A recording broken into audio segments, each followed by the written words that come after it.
今朝早靈修之後，聽呢一個英國會幕教會，即係司布真嘅嗰陣時牧養嘅教會嘅依家嘅主任牧師 Dr. Peter Masters 嘅一個教導，非常之好。佢講到原來所有聖經嘅嗰啲預言啊、古仔啊、主角都係基督。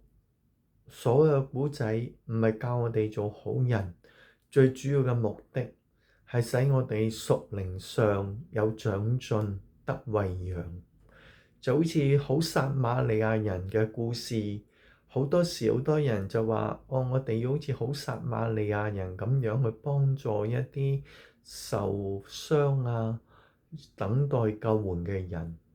但係 Dr. Peter Master 就指出，其實呢一個故事嘅好撒瑪利亞人就係基督。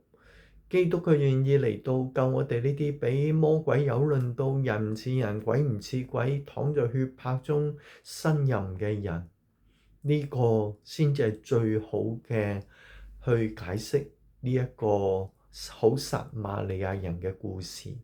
好撒瑪利亞人就係基督。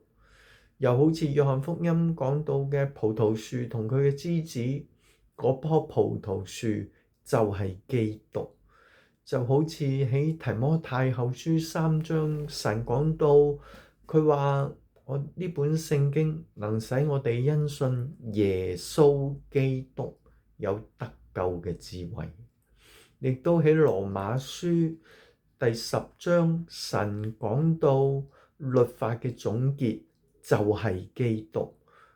另外喺福音書亦都有講過，好似係福音書定保羅書信咧，講到話好多人佢哋查考聖經，以為內中有永生，但係其實呢個經指向嘅就係基督，唯獨基督可以使我哋得永生，因為佢話我哋傾盡寶血嚟洗我哋嘅罪，用佢大能嚟到復活，帶領信佢認罪悔改嘅人復活，呢個先至係真理。基督就係整本聖經嘅主角，包括嗰啲故事。